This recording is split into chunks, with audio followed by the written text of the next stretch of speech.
Halo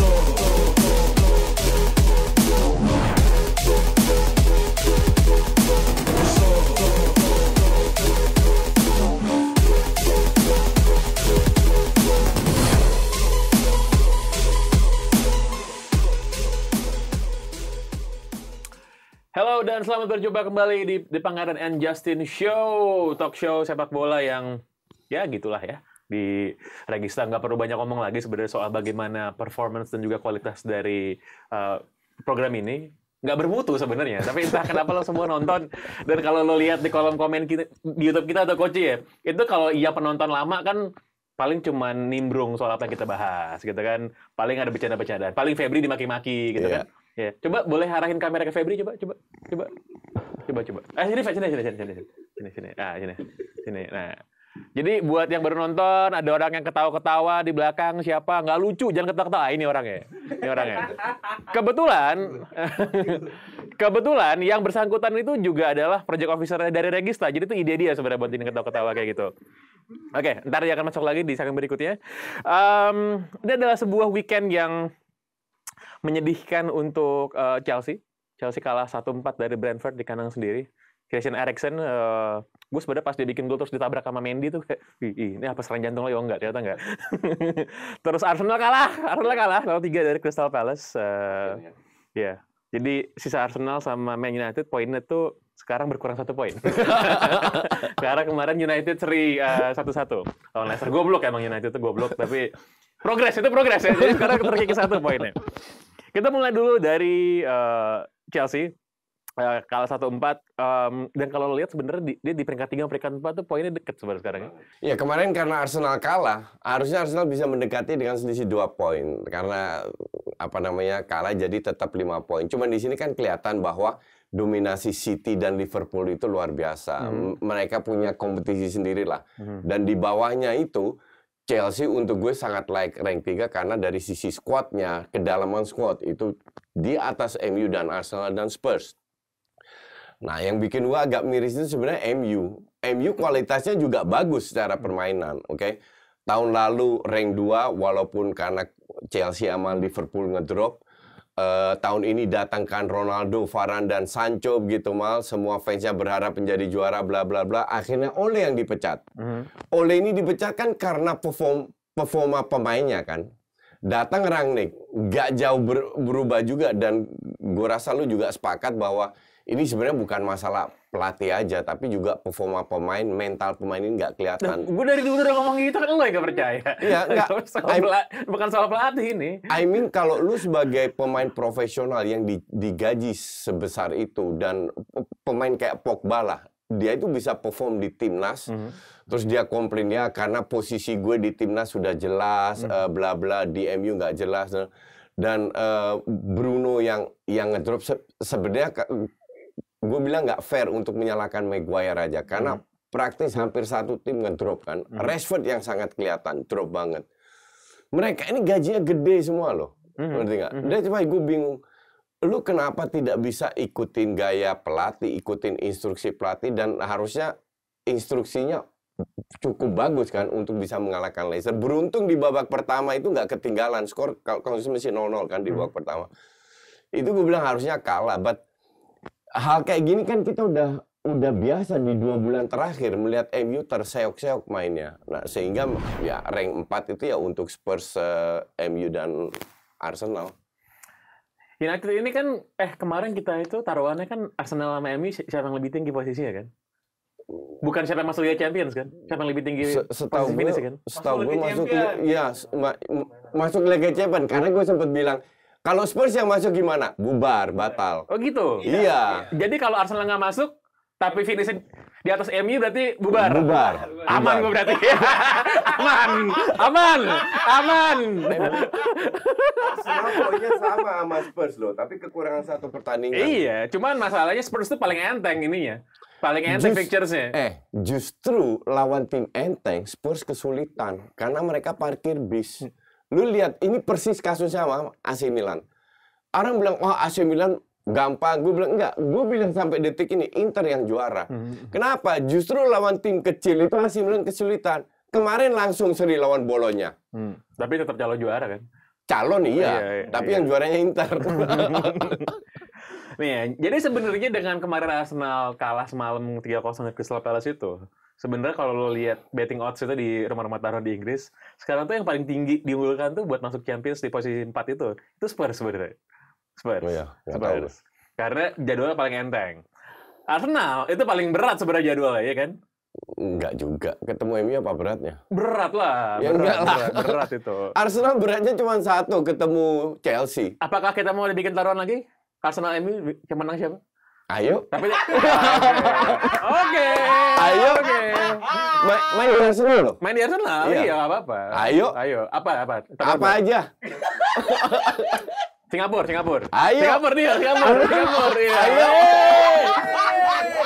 Ayo. Siap. Apa? Bisnis kelas dong. Bisnis kelas Singapura? Iya. Deal. 2 orang dong. Hah? 2 orang. 2 orang? Iya. 2 orang berapa ya? 20 juta ya? 30 anjing. Kayak 1 aja deh. Oke, 1 bisnis SQ ya. SQ ya? SQ.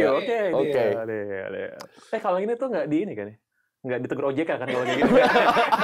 Enggak kan? Lo Ini kan pribadi antar kita. taruhan di ruang digital Indonesia itu nggak ada pasalnya kan? Ada pasalnya? Nggak ada. Coba ya lo ntar cek ya. Misalnya netizen yang melihat gitu, siapa tahu ada yang lawyer atau yang familiar sama undang-undang ITE, coba ntar dicek ya. Yang nggak boleh itu kan taruhan secara publik. Kalau ini kan antar kita. Nanti kita aja nggak apa-apa ya? Iya. Oke. Lumayan. Kita makan ini, es krim potong di Orchard. Oke.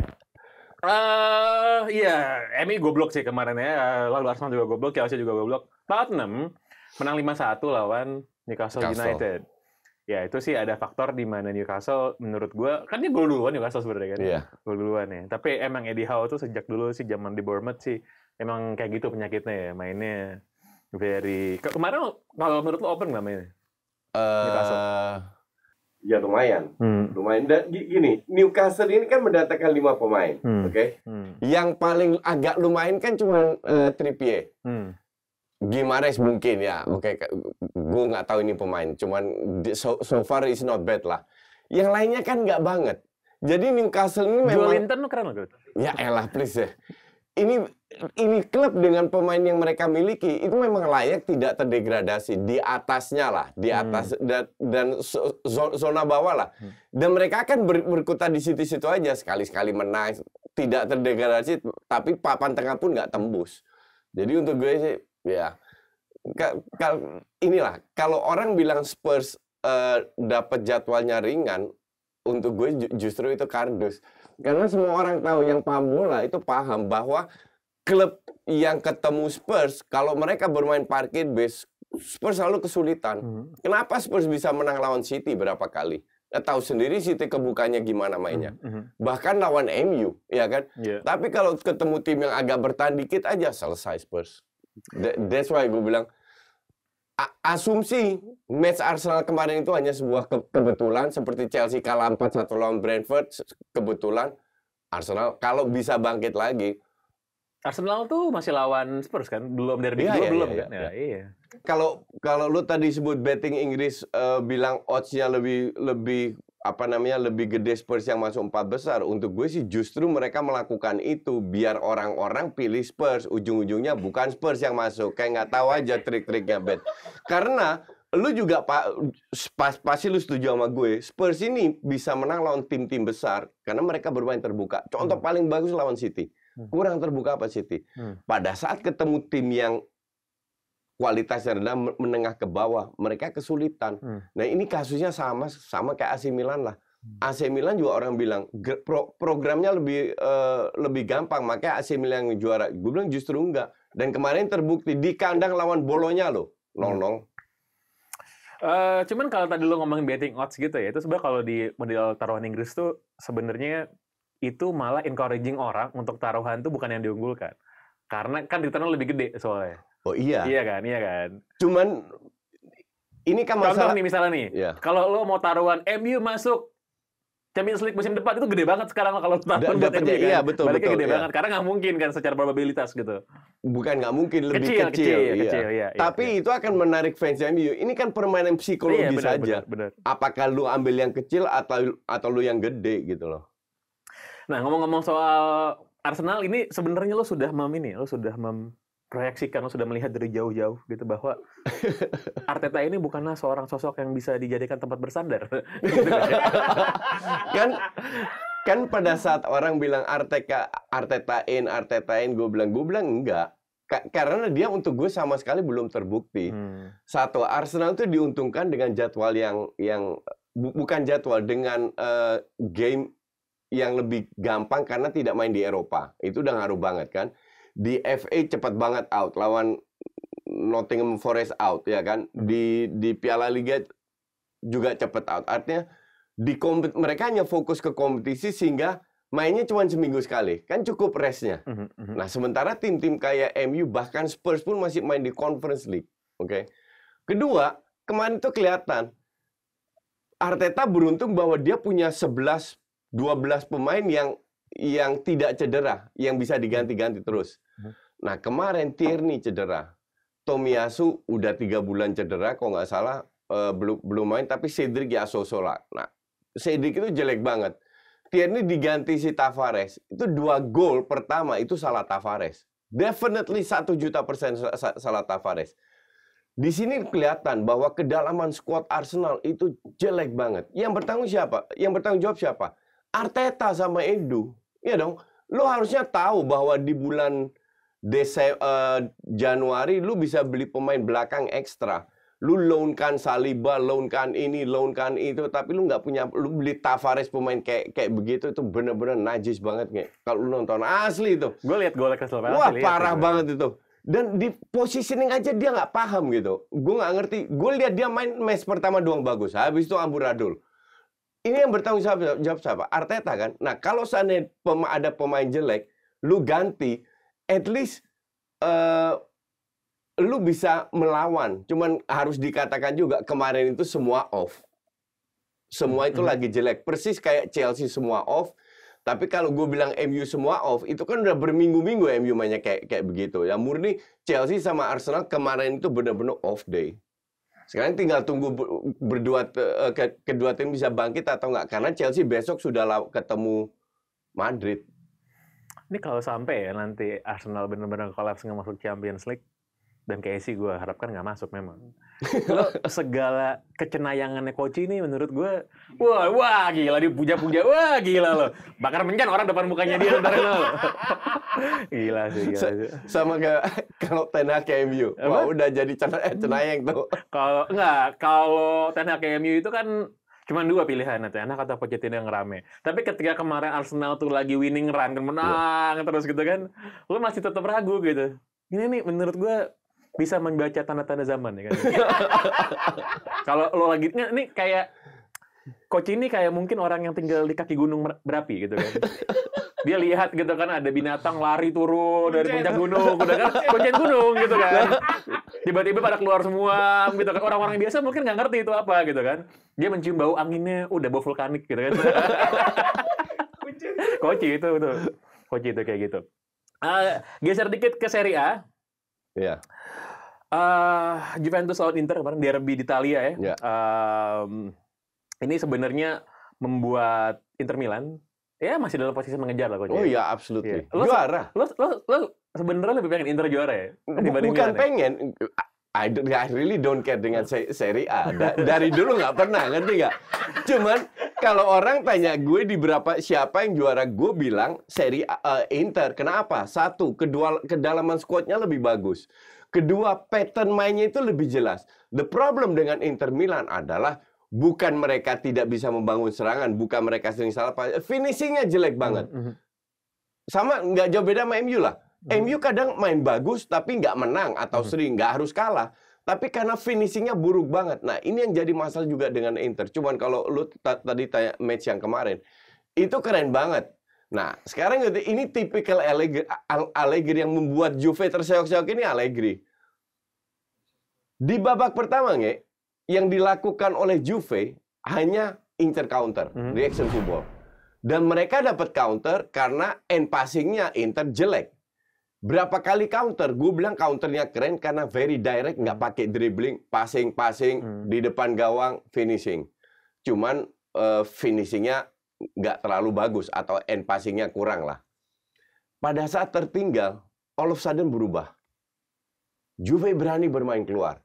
Pertanyaan gue adalah, kalau lu punya kapasitas untuk bermain seperti itu pada saat lu tertinggal, kenapa lu nggak main dari awal seperti itu? Iya kan? Dan this is typical Allegri.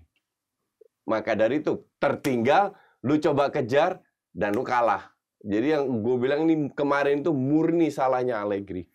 Kemarin tuh di pertandingan Juve lawan Inter itu ya, terjadi beberapa kontroversi. Ya. Maksudnya ketika penalti pertama itu bisa di-save sama Chesney, harus diulang. Ya. Karena De Ligt itu dianggap masuk ke kotak gitu, dan diulang lagi penalti terus Ya. gol gitu kan. Ya. Dan lucu sebenarnya karena biasanya yang kalau lihat apalagi lo nonton Serie A akhir 90-an, awal 2000-an gitu kan, tuh biasanya yang kayak gitu-gitu kan Juventus kan. Juventus tuh keren banget sih. Keren banget tuh apa namanya? Yang bener-bener jatuh dari langit tuh Juventus dulu lah. Gue yakin pasti fans Juventus tuh pasti marah-marah kalau dia ngomongin kayak ginian gitu kan. Cuma nggak Karena bisa. mereka nggak ngelihat tahun dulu, tahun 90 2000-an. Enggak, bukan. Maksudnya fans Juventus kalau diajakin ngomong soal gimana tahun 2000-an itu awal itu ya, itu betapa ajaibnya Juventus di Serie A itu pasti kalau dikulik-kulik pasti marah-marah mereka Coach. Ya nggak jauh beda sama MU lah. Juga Beda, ajaib gitu. beda. Juga ajaib. Nggak Beda, pernah beda. selalu dapat penalti, nggak pernah dapat merah. Kalau penalti kan jelas lah, jelas apa namanya foul gitu, pelanggaran yang benar gitu. Enggak, menurut gua kalau yang paling sahih buat ngomongin MU zaman Ferguson itu sebenarnya injury time.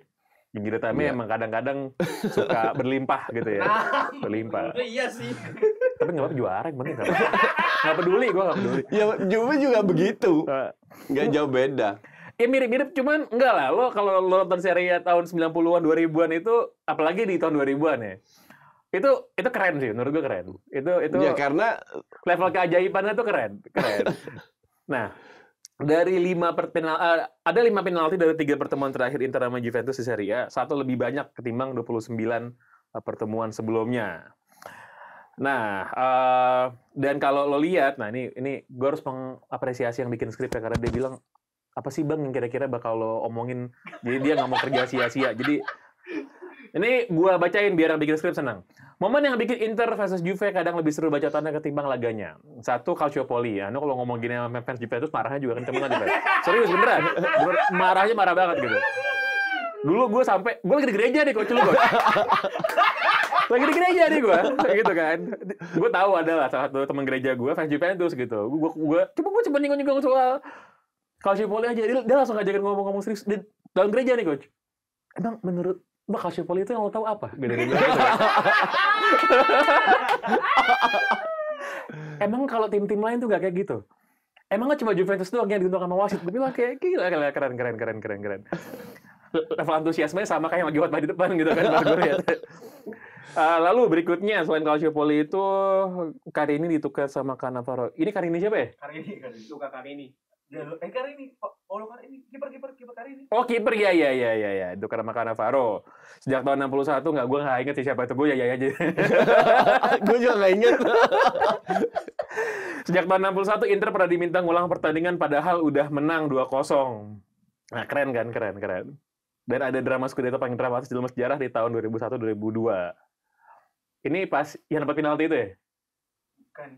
Kita kalah Lazio. Inter kalah sama Lazio, iya. Enggak, gue juga. Yang sekarang ini gue agak inget lah, karena tahun segitu gue masih nonton Serie A. Iya lah, lo zaman gue SD, SMP itu kalau nggak nonton Serie A, paling nggak nonton aja. Itu cupu, pasti lo cupu kan. Lu 3 tahun yang lalu masih nonton Serie A, Keles? Iya kan, kerjaan. Dulu hari Minggu jam 1 Coach di RCTI. Centrocampo Liga Italia. Keren. Itu acara variety show kan ada orang joget-joget yang nyanyi tapi ngomongin bola highlights keren sih. Itu keren sih. Nggak tahu gue. Nggak tahu lo Coach. Gue di Belanda kan. Itu keren lah. Sampai ada dulu majalah Liga Italia ya. Ada juga. Keren lah pokoknya Serie A tahun situ keren. Terakhir sedikit preview Liga Champions. Lo tau kan, dulu pas gue bilang siapa final Liga Champions itu kan gue menjagokan Villarreal lawan Ajax. Iya. Ya, gue tidak menduga ternyata yang nggak lolos itu Ajax. Karena Villarreal ketemu Bayern Munchen, Coach. Iya. Ya, menang siapa ya? Ya selesai Villarreal. Kelar si Villarreal Iya, sih. kelar.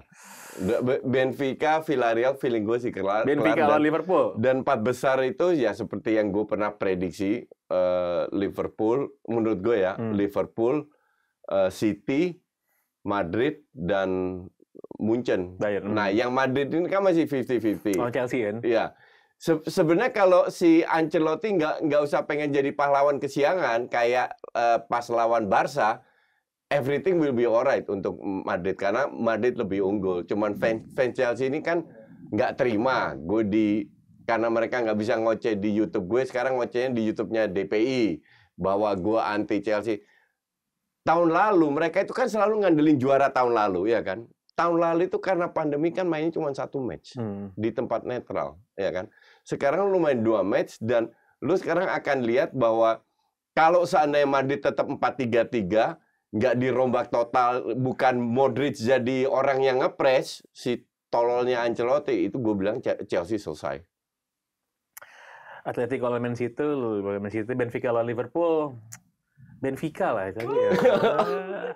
Enggak lah, Benfica itu lawan Ajax saja like-nya gede. Di Benfica itu 2-2, itu harusnya 0-3 itu. Begitu banyak peluang Ajax dapatkan. Gua kemarin baca interview si Mau Sabrosa. Dia dulu main di Benfica pas menang di Anfield. Main di Barca kan? Pernah main di Barcelona juga. Iya, dia inilah lost talent lah sama kayak Quaresma kan main di Barcelona tapi nggak pernah take off gitu. Terus apa namanya?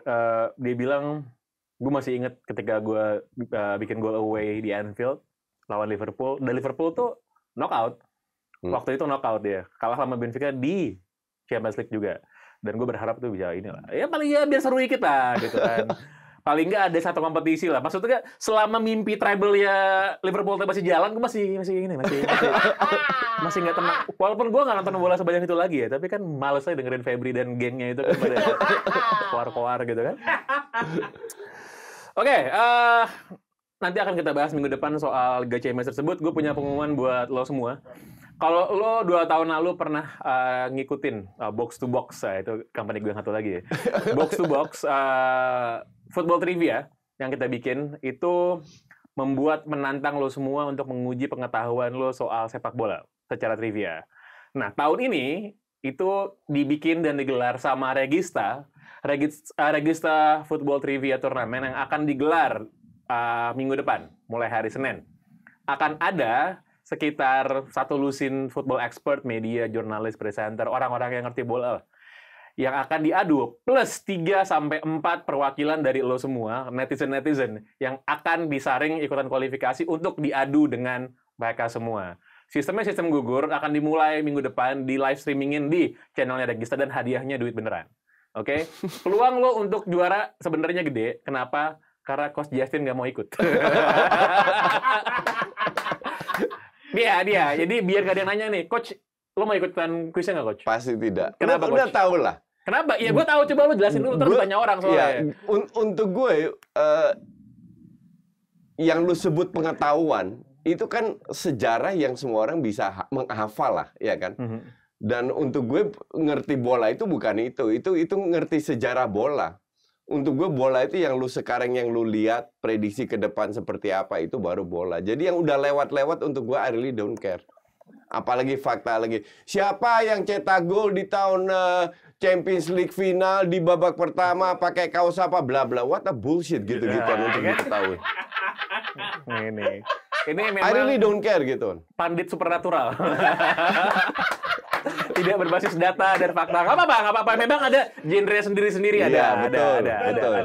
Apakah coach juga megang remote AC langit? Saya punya teman-teman di atas.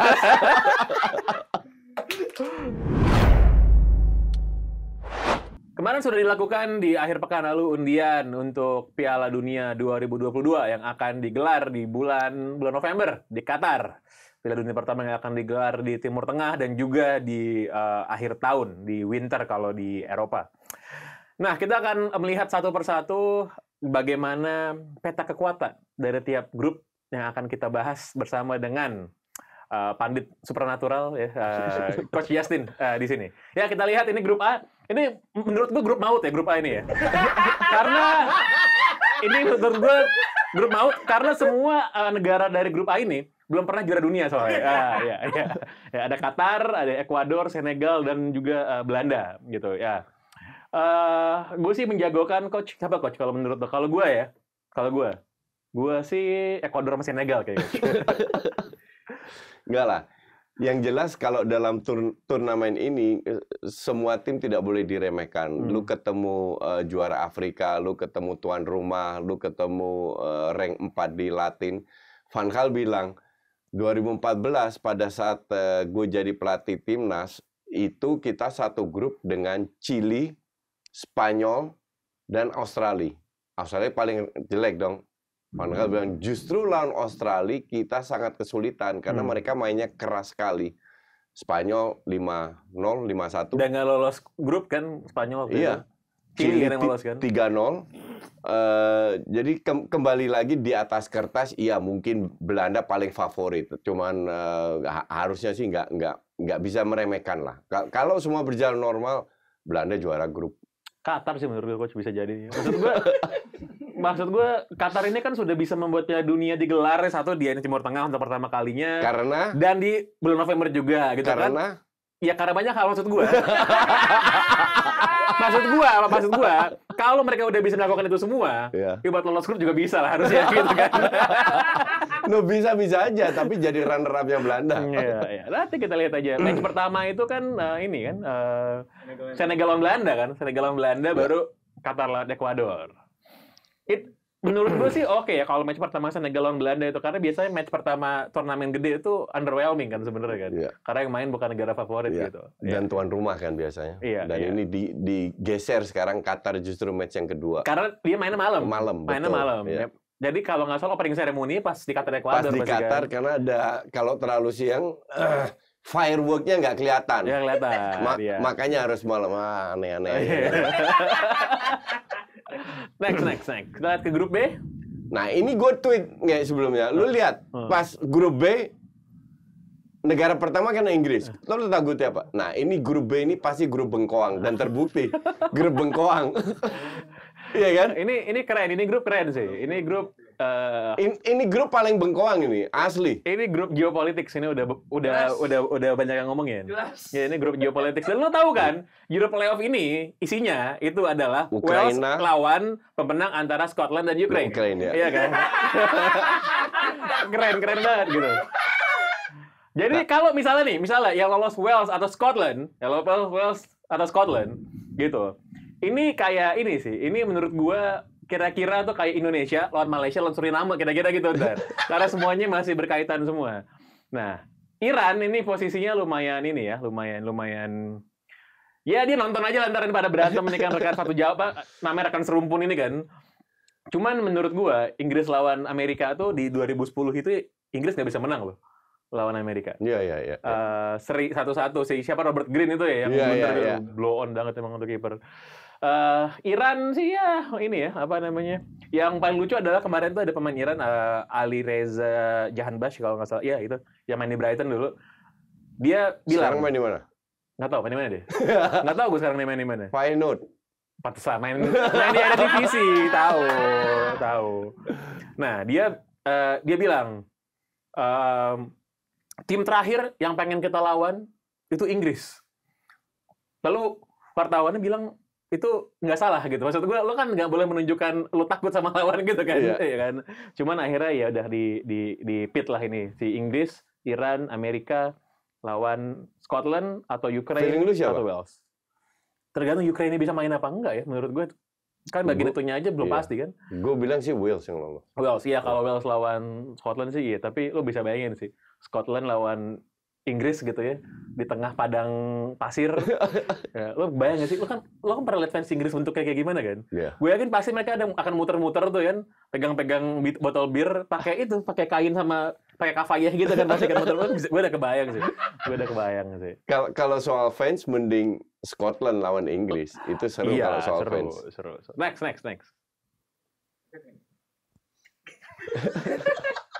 Nih, Argentina, Saudi, ini nggak usah dibahas Meksiko, lah, itu udah. sama Poland. Nah, ini sebenarnya yang pengen gue omongin tuh tim-tim kayak Polandia sih. Iya. Tim kayak Polandia ini kan, gini deh, selain lo mau lihat Lewandowski sebenarnya, lo pengen lihat siapa sih Polandia gitu? Maksud gue, Chesney. nggak Chesney. Fans Juve pengen nonton Chesney. Kayak yang gue bilang di episode kemarin, lo lagi random nonton Piala Dunia gitu kan, lo nggak tahu siapa yang main. Iya. Kemungkinan besar pas lo nyalain TV, yang main tuh Polandia pasti. Pasti gitu, biasanya gitu kan? Pasti gitu biasanya. Kalau nggak Swedia. Kalau nggak Swedia. Nah, Swedia udah nggak lolos nih kemarin nih kan? Iya. Argentina harusnya bisa melaju. Lawannya sih menurut gue sih, biasanya ya, kalau by record itu Meksiko tuh selalu bagus lolos ke babak 16 besar. Ya, Tapi nggak pernah, jarang banget lebih jauh dari itu gitu kan? Iya. Gue juga bilang Argentina, Meksiko yang lolos. Oke, next grup D. Nah, grup D juga ini nggak jelas ini. Prancis, Denmark lah ini. Prancis sama Denmark. Nah, grup D ini itu pemenang yang masuk di playoff ini adalah pemenang Peru ngelawan Australia melawan Uni Emirat Arab. Iya. Nah, kalau sebenarnya by quality, sebenarnya ya kalau nggak Peru sih Australia ya harusnya ya. Tapi ya Australia juga bapuk sih kemarin kan di Jelek Australia lagi. Asia. Generasi ini jelek Australia. Nyaris nggak ada pemain yang main di Inggris dan pemain muda. Kalau gue bilang sih harusnya Peru yang lolos. Oke, next. Nah ini seru. Dari sini udah jelas sebenarnya Jepang juara grup ya. Iya. Ini gue sebagai pengagum dan pemerhati sepak bola Asia, Jepang, gue merasa Jepang ini bisa lah, ini bisa. Dan kalau gue bilang pemain Jepang ini beruntung. Beruntung mereka bisa ke Qatar liburan doang. Karena whatever they do akan dihajar kiri kanan. Jadi bagus lah, kan kan gue selalu bilang ya lu mending main badminton lah, masih bisa juara dunia. Kalau main bola liburan doang ya, is okay lah. Kemarin aja 2018 Jerman lawan Korea nggak bisa menang. Lolos nggak? Siapa? Lolos nggak Korea? Enggak. Exactly. Iya sama kayak Jerman. Iya. Jepang lolos kemarin. Ke 16 besar lolos. Iya, berkat apa? Berkat apa ya? Berkat sportivitas, faktor yang kartu apa itu nggak ngerti lah gue. Ada faktor non teknisnya yang membuat Jepang lolos. Tim yang paling sportif atau apa kayak gitu-gitulah. Dia bukan runner up ya Jepang kemarin deh? Enggak, setahu gue enggak. Oh, peringkat 3 terbaik gitu? Iya. Kira-kira? Kayak gitulah, cuman. Kayak belum ada kemarin deh. Kemarin nggak ada kan? Gue lupa. Runner up deh. Masa sih? Dia runner up baru di 16 besar lawan Belgia yang hampir menang loh. Hampir menang 2-0 duluan tuh kan. Walaupun bersih-bersih dia. Habis itu bersih-bersih. Enggak ada hampir. Habis itu bersih-bersih Jepang dapat apa namanya? Dapat piala apa namanya? Adipura. Dapat Adipura. Ya. Gue sih pengen nonton Jepang lawan Jerman dan lawan Spanyol di pentas dunia ya gitu. Menurut gue sangat suka lihat Jepang main. Enggak, lu bilang Jepang lolos? Tergantung match pertama. Ya taruhan. Apa aja lu boleh atur. Apa yang dijadiin? Next. Belgia, Kanada, Maroko lawan Kroasia. Ini yang bikin Maroko ini tidak konsisten nih. Ini ejaannya harusnya kalau pakai bahasa Inggris tuh nggak gitu. Pakai O. Ya, kalau mau pakai kayak gini pakai K bahasa Indonesia, tapi harusnya bahasa Inggris juga. Belgia, Kanada, Maroko, Kroasia. Ya, Belgia ini kan sebenarnya golden generation-nya udah tua kok. Udah selesai. Udah kelar. Lewat. Udah kelar. Tapi tetap masih bisa lah. Bisa. Masih bisa lolos grup lah. Kalau ini mah kalau gue bilang ya Belgia, Kroasia, gue nggak impress dengan Kanada at all. Apalagi Maroko. Hakim Ziyech. Dia udah pensiun Nggak tapi main. Udah pensiun. Nggak main, iya. Udah pensiun dari timnas. Berantem dia. Masraoui juga enggak. Iya. Kanada ini sih.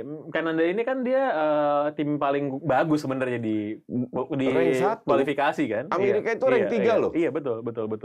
Dan banyak pemain-pemain yang bagus yang bisa lo lihat kalau lo main foot di FIFA 22 itu banyak pemain Kanada yang bagus-bagus isinya. Kroasia finalis di 2018. Ya menurut gue sih Kroasia sama Belgia kerebutan siapa jadi juara. Gue masih bisa melihat Kanada paling nggak bisa ini sih ya. Bisa mempersulit bisa mungkin. lah. Cuman ujung-ujungnya kalah juga. Gue sih merasa Kanada bisa lolos. Tapi gue nggak mau taruhan tapi ya. Grup G. Brazil, Serbia, Swiss, dan Kamerun. Ini menurut gue ini grup paling berat. Karena Serbia lagi bangkit setelah berapa kali nggak ikut kan. Swiss di turnamen besar selalu bisa memberi kejutan, dan Kamerun sebagai underdog. Gue bilang ini grup paling berat. Walaupun ujung-ujungnya Brazil pasti lolos, tapi yang jadi runner up nih, I really don't know. Tergantung form of the day dan lain-lain. Serbia tuh tim yang lucu ya, karena on the paper tim mereka tuh selalu bagus sebenarnya, tapi nggak pernah bisa perform pas lagi di dalam turnamen tuh nggak pernah bisa perform gitu. Dan Serbia lawan Swiss gitu kan, lo ntar lihat Xherdan Shaqiri masih main kan, sama Granit Xhaka kan, wah itu bah ribut-ributnya ntar di lapangan, wah itu bah gini-gini nih ntar kan. itu pasti kalau Shaqiri atau Xhaka yang cetak gol bawa politik. Pasti mau di ban juga, mau didenda juga pasti ini kan. They don't care. Next. Portugal, Ghana, Uruguay, dan Korea Selatan. Ya, Korea Selatan juga lah. Beruntung pemainnya bisa liburan ke Qatar. Oh, bener-bener anjing. Korea Selatan runner up For menurut free. gue, Coach. Ini menurut gue runner up sih Korea Ayo, Selatan nih. berapa? Enggak. Kalau taruhan sih enggak. Ayo. Ghana dan Uruguay ini sih bakal jadi pertandingan revenge Ghana ya, setelah insiden Luis Suarez di 2010 tuh ya. 2010 itu kan. Yang nahan pakai tangan itu, yang bola udah mau masuk. Menang lagi Uruguay ya. Emang kadang-kadang orang jahat itu bisa menang memang. Portugal mungkin saja jadi Piala Dunia terakhirnya Cristiano Ronaldo, tapi nggak tahu juga, siapa tahu dia masih pemain 4 tahun lagi. Gue harap Portugal nggak lolos, karena Portugal itu berapa kali lolos sebagai nomor 3 lah, cetak gol terbanyak lah, whatever lah. Tapi kalau seandainya Uruguay, untuk gue sih pasti lolos. Contoh Uruguay dan Ghana yang lolos akan lebih seru. Korea Selatan sih, Coach. Gue pokoknya tim Asia tuh gue dukung pasti. Whatever lah, untuk gue sih yang penting Portugal nggak lolos. Gini, dari pengalaman, dari berdasarkan historical track record ya, tim Asia itu yang peluang paling gede lolos ke babak berikutnya itu tim Asia Timur. Iya. Tim Asia Barat itu cuma pernah sekali lolos. Arab tahun 94. Itu doang, Said Al-Wairan. Cuma itu doang, sisanya itu Asia Timur Ya, pasti. true. Dan itu ya kita harapkan lah Korea sama Jepang tuh jangan malu-maluin gitu. Jangan menjustifikasi apa statementnya Coach Justin gitu kan. Jadi kita mau ngomongin soal pernak-perniknya Piala Dunia. Kita bukan mau ngomongin bolanya, kita bukan mau ngomongin aspek pertandingan, tapi kita mau ngomongin apa nih? Kita mau ngomongin maskotnya, Pepe. Maskot dan bolanya juga ada. Maskot dan bolanya juga. Oke. Tapi tahu kan, ada pandit yang tidak mau bahas sejarah. Makanya sebenarnya Febri gue ajak masuk ke sini biar bahasannya nggak singkat gitu. Kan sebenarnya masuk kemarin kan diributin kan gara-gara tuh bentuknya kan kita undefined kan. Bentuknya itu tidak terdefinisi kan setahu gue. Ada gambarnya kan? Ada gambarnya nggak sih? Coba. Maskotnya. Ini kan bentuknya Apa itu bentuknya? Bisa pocong, bisa Casper sih itu kan. Kan pertama ini sebenarnya di ceng-cenginnya kayak Casper kan, karena Casper tuh kan maksudnya udah hak intelektualnya. itu hantu loh. Hak intelektual kan soalnya kan dan hantu gitu. Kalau gua baca dari historinya ini tuh memang sengaja dibikin ya banyak bentuknya gitu. Dia bisa menyerupai apapun. Tapi nggak dibilang sorban juga, maksudnya kalau bilang sorban juga kenapa gitu, kan keren juga gitu kalau bilang ngomong di sorban, tapi mungkin karena ada gambar yang mirip ikan pari. Dan dia tuh emang didefinisikan bisa jadi apapun gitu. Ya setan juga bisa jadi apapun. Lihat aja sebelah gue itu, bisa jadi apapun. Well, ini akhirnya jadi ceng-cengannya kan jadi apa namanya? Jadi hantunya para pekerja migran. Iya, itu dark joke banget itu. Itu dark joke banget itu. Jadi dicengin sebagai hantu pekerja migran di Qatar yang meninggal dan korban dan lain-lain ya. Tapi yang jelas, tapi kalau soal nama, apa nggak Coach? Nama-nama yang lain? Gue aja nggak hafal namanya itu. Yang ini namanya siapa namanya? Nama maskot. Laib. Bukan Labib. Ntar konten bengkong lagi bukan? Gue nggak inget sih nama-namanya sih, Pep. Yang paling oke kan lu berdua sudah menikmati sepak bola dan Piala Dunia. Ya. Mungkin kalau Coach Justin malah lebih lama lagi. Ada yang memorable nggak dari sini? Nggak ada. Yang ini sih lumayan ikonik ya. yang Italia 90-nya ikonik. Pasti lu dapat dari ini kan? Dari gelas Milo kan? Iya, itu ada. Iya, 94 itu juga menurut gue lumayan ikonik. Oh, ini ada mukanya ya. Gue dari 82 itu gue masih inget. Tapi kayaknya sebelumnya gue udah lupa. Sebelumnya seinget gue, ya udah aja gitu. Logo doang kan seinget gue. Next. Nah, kalau buat gue sih sebenarnya yang paling memorable ya. Dua ini. Yang paling memorable, mungkin karena ya umur juga kali ya. Yang ini sebenarnya yang Prancis. Prancis Ya, 98 sebenarnya. Betul. Gitu. Prancis lebih gampang diinget lah kasarnya begitu. Gue aja nggak inget Jerman 2006 itu. Nah, itu gue maskot juga nggak tahu kan? itu. Iya. Dan aneh, kok logonya singa kan identik dengan Belanda.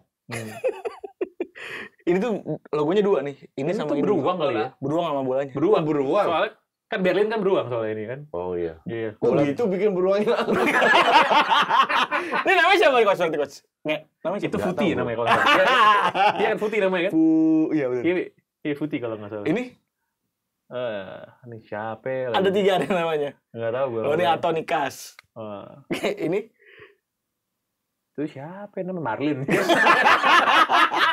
Shakira. Sakira. Zakumi namanya. Zakumi. Ini siapa namanya? Nggak tahu kan lo? Ini lupa gue kayak benar Berlin nih seinget gue tuh. Enggak Berlin, enggak maksudnya kalau dia beruang itu pasti. Seinget gue tuh namanya ada hubungan sama kota seinget gue. Oh oke. Tapi gue lupa ya. Beruang kok gitu tampangnya? Iya agak ini ya. Bisa kayak singa, men. Agak singa ini sebenarnya. Sih. Next. Ya begitulah ya seluruh maskot dari Piala Dunia. Rusia itu gue asli nggak inget tuh. Ini sama juga ini. Yang Gue ini juga tidak memorable. Namanya Chef Vladimir bukan? Lupa gue juga ini namanya siapa ya? Vladimir. Yang ini tuh apa gitu? Ini nggak inget gue beneran. Tidak umur kali ya? memorable. Sudah umur gitu. Bukan enggak, karena menurut gue di Piala Dunia berikutnya branding soal maskot itu udah nggak kenceng kayak dulu lagi menurut gue. Oh. Gitu. Dan asosiasi masyarakat luas terkait maskot juga tidak sekental dulu lagi mungkin ya. Iya. Jadi udah yang lain-lain gitu kan. 98 Mhm. tuh sebenarnya dua-duanya works. Maskotnya works, lagunya works. Livin La Vida Loca. Event La Vida Loca. Sama Ya, tapi logonya sih. Bukan Livin La Vida Loca. La Copa de la Vida. Oh, La Copa de la Vida. Kalau Livin La Vida Loca mah lagu party. Tapi lagu yang paling top yang menurut gue itu Shakira. ya Shakira. Iya. 2010. Iya 2010. Next kita ngomong soal bola. Bolanya ada berbagai macam ya. Mungkin kalau yang memorable juga ada. Ini bolanya namanya Al-Rihla. Al-Rihla. Al-Rihla. Ya, Artinya ini perjalanan ya? Perjalanan. ini bolanya cukup keren. Nah, ini biasanya ketika bola official di launching, ntar ada pendapat-pendapat dari para kiper kan. Ini bola susah banget dikontrol, gitu kan. Entah kenapa. Dia cuma ngomong gitu kalau lagi mau Piala Dunia doang, gitu. Kiper-kiper pernah ngomong kan. Enggak, gue masih ingat ada salah satu bola yang menurut kiper itu terlalu ringan. Jabulani. Gue lupa di Piala Dunia mana. Jadi banyak kiper yang ngomong kalau dia itu bolanya gini. tuh. Jabulani itu. Iya. Enggak, dan omongan-omongan kayak gitu cuma kejadian pas Piala Dunia doang gitu. Iya. Iya kan? Bola terlalu susah dikontrol. True, ya. Tidak bisa ditebak gitu kan. Iya. Next. Ini bola-bolanya, ini paling ini ya, yang paling ikonik ini ya. Gue dulu paling suka tuh sama yang Enggak dong. color sih. Yang ikonik itu Tango 78. Waduh, iya benar. Yang itu putih kotak-kotak gitu kan. Iya. Iya, Itu iya, yang iya. benar-benar mulai bentuknya beda, yang udah mulai modern itu Tango. Bola blatter zaman dulu ya. Gue sih suka ini tahun 2002 tuh maksudnya ya. Iya, 2002. Ini 2002 sorry salah. Iya tricolor tuh keren menurut gue. Karena sih gue masih ingat banget deskripsi dari si motif-motifnya ini itu adalah turbin ini. Turbin kereta cepet ceritanya. Enggak, kalau lu lihat 98 itu kan desainnya beda banget dengan Ini untuk pertama kali sorry, warna. Ini 2002. dengan sebelum-sebelumnya. Nah, sebelum-sebelumnya itu selalu begitu, cuma dirubah-rubah dikit. Baru Jadi- Vivernova desainnya dirubah desainnya kan. total. Jadi pas waktu tricolor ini adalah untuk pertama kalinya ada warna non hitam yang dipakai di bola Piala Dunia. Waktu Vivernova seperti terlihat di covernya Winning Eleven dulu ya. Ini bener-bener beda karena dia pengen capture semangat Jepang, semangat Korea juga ya, semangat Asia gitu. Next. Lu sampai 90-an, emang tahun 80 nggak ada bola apa? Wah, kacau lu. Abis tahun 80 sebelum itu polos sports gitu aja coach kecuali Tango kan. Iya. Tim guys, ini tim spirit ceritanya. Jadi ini cerita spirit gitu kan. Jabulani ini tadi yang kata enteng. Sebenarnya semua bola dianggap enteng sih.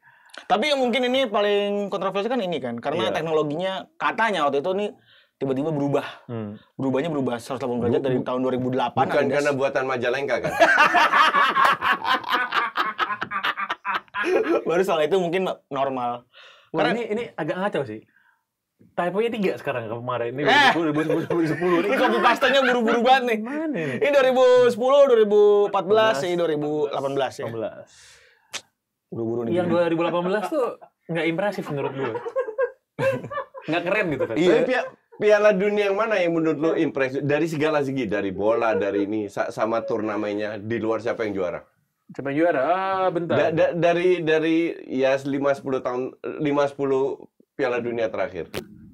Gue pengalaman personal lah, jadi bukan soal turnamennya. Gue ada 2 sebenarnya. Yang paling memorable. Piala Dunia 98. Itu digelar di bulan Juni ya. Prancis. Di Indonesia bulan Mei itu rusuh kan. Juni itu tenang men. Kenapa orang nonton bola? Itu Mei-nya bakar-bakaran. Gue inget banget gue tuh tour ini. Gue tuh lagi jalan keluarga gitu ke Bali naik mobil, stop di tiap kota gitu. Stopnya buat nonton bola gitu kan, buka bola nonton bola gitu. Orang tuh nonton rame-rame semua gitu kan. Satu lagi 2002. Kenapa? Nonton Piala Dunia jam 1 siang. Keren, itu keren. 2002 itu di mana? Korea Jepang. Korea Jepang. Tapi kalau dari segi kualitas turnamennya ya, menurut gue sih paling seru itu di menurut gue sih 98 ya. Lu mana coach? Gue 2010. Wah sama gue. Karena untuk gue pertama kali di Afrika, gue nggak begitu punya ikatan emosional dengan Afrika ya. Cuman Afrika Selatan aja. Karena Nelson Mandela dulu dan Belanda. Dari seorang Belanda sih ya kan Afrika Selatan. Ya kayak gitu. Jadi main di South Africa untuk gue itu ya sangat sangat mengesankan. Pertama kali juga main di Afrika, ditambah lagunya Shakira, ditambah Belanda masuk final walaupun kalah. Jadi untuk gue 2010 paling mengesankan. Gue setuju sih coach. 2010 ya oke lah 2010. 2014 juga memorable sih buat gue. 2018 malah menurut gue biasa aja. 2018 itu Perancis Kroasia kan? Iya. Finalnya. Wah, itu parah banget itu. Itu gue bener-bener gue siaran kan waktu di UC. Itu Piala Dunia yang paling gak banget itu 2018. Dari kontestannya, dari apa. Itu gue suka sih 2018 kan. Itu menjadi awal dari fondasi Inggris untuk menjadi juara di 2022. Jadi dari semifinal jadi finalis Euro. Cut, oke. Terakhir selesai. See you guys, thanks for watching me. Oke, terima kasih Pak Febri. Silakan kembali ke habitatnya. Segmen terakhir kita akan membahas kontribusi Anda semua di Katro Domba dan Kardus of the Week. Oke, kita akan melihat dulu yang pertama, Katro of the Week. Berdasarkan kesepakatan bersama, Sintayong memperbolehkan para pemain timnas Under-19 sedang TC di Korsel tetap berpuasa. Namun pemain disarankan untuk tidak berpuasa jika ada pertandingan uji coba. Lalu PP Makroples. Ini tuh dunia, semua perkara dunia. Cuma karena main bola nggak puasa, nggak ada alasan tolol. Emang lu pas dikubur ditanya kenapa lo nggak puasa? Karena disaranin Sintayong dan PSSI goblok lu gitu. Apa nggak berani kita saksikan? Apa pangeran berani kita saksikan? Kalau Anda mau melihat tanggapan gue sudah diwakilkan oleh para netizen ya. Jadi di antara tweet ini tuh di bawahnya udah ada yang komen tuh.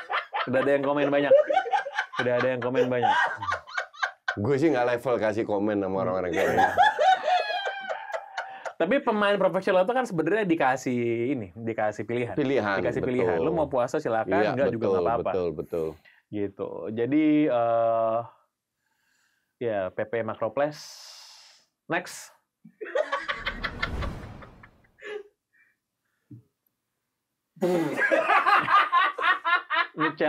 Ini sama akun Chelsea yang kemarin beda lagi ya? Beda lagi. Bentar, ini akun followersnya banyak atau enggak? Enggak sih, masih ribuan. Iya. Chelsea sengaja kalah malam ini agar sesuai cocok logi. Gak percaya, cek data di bawah ini. Sama-sama dibantai, sama-sama kalah dengan selisih 3 gol, sama-sama di comeback musuh, sama-sama dimainkan di kandang, sama-sama dimainkan pada awal April. Chelsea dibantai, juara Liga Champions. Chelsea dibantai City 3 gol, akan ada apa yang terjadi? Out. Itu yang terjadi, out. Enggak, gue merasa ada apa dengan fans Chelsea belakangan ini gitu. Sensi mulu. Ada apa ya? Kenapa gitu? Padahal tim lu masih bisa main di Champions League mungkin besar musim depan.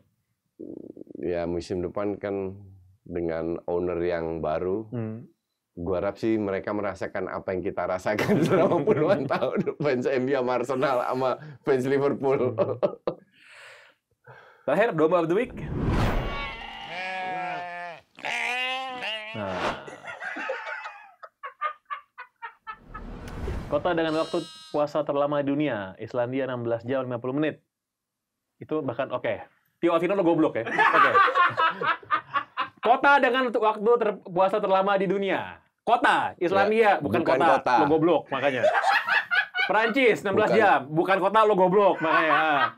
Polandia 15 jam, bukan kota juga gitu. Jadi dan itu mengelabui, itu bohong ya. Jadi kalau tolong Mbok ya eksklusif dikit lah.